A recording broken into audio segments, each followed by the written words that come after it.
everyone. Today's book is Super Chiller number 3, The Carnival Ghost. And as surprising as this is, in all seriousness, this is one of my favorite books of the Sweet Valley Twins series. I thought it was a very creepy, moody, atmospheric book when I was a kid, and yeah, it stood the test of time, as long as you don't focus too hard on reality. But we've reached the point where they've decided that ghosts are just part of the series now, and if you roll with that, it's a really good book. On the cover, we have Elizabeth wearing a Hawaiian shirt. I'm not sure why.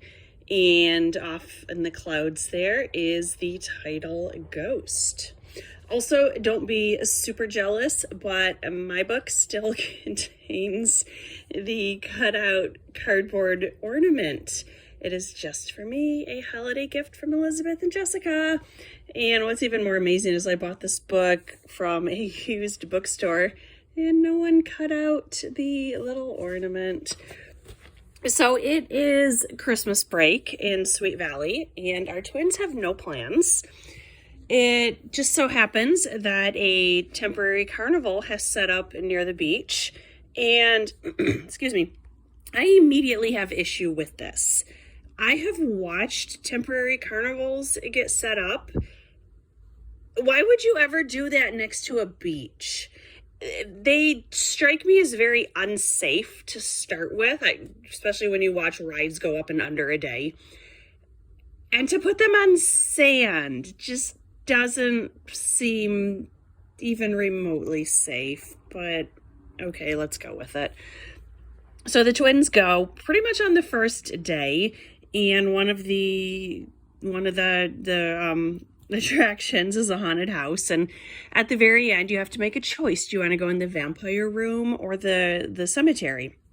And Jessica goes in the vampire room. Maybe they call it the ghost room. I'm not sure.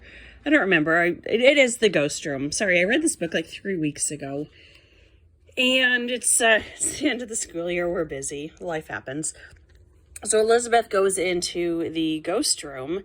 And, there's all like the wooden cutouts of headstones. And, but one of them feels like it's real. And then she sees a girl. And Elizabeth is very confused. And the girl very quickly tries to befriend her and introduces herself as Claire.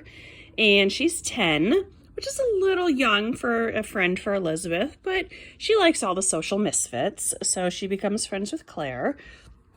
And Claire seems to be really possessive. She wants to see Elizabeth every day, and she doesn't want to see anyone else. So Elizabeth temporarily stops acting like herself and decides she's going to go to the carnival every single day of break.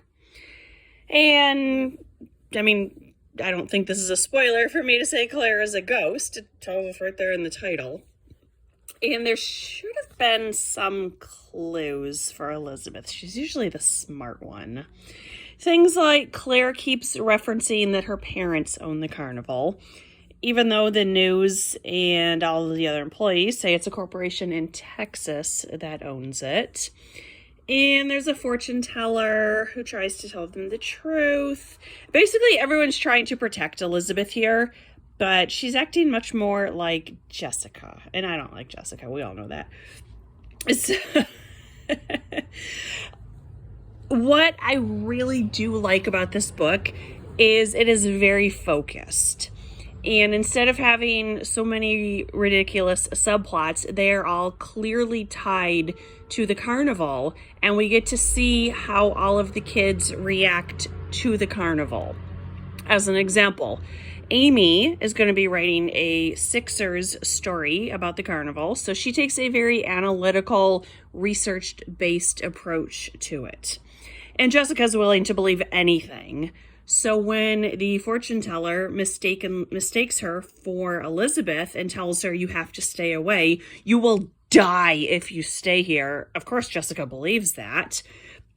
And then Julie doesn't even walk in the front door or the front gate. She gets there and says, nope, this is not for me. And she leaves. And we don't really know enough about Julie, to know what personality trait that is. I guess she's cautious. And then Lila says, well, this is just nothing special. My father is going to let me have a way better New Year's carnival. And so she does. I really liked how focused the story was.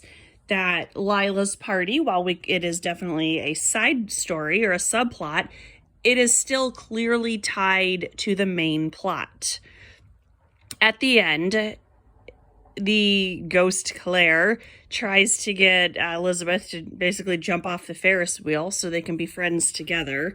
But Jessica saves her life because Jessica's a good person in this book. I know, I'm shocked too.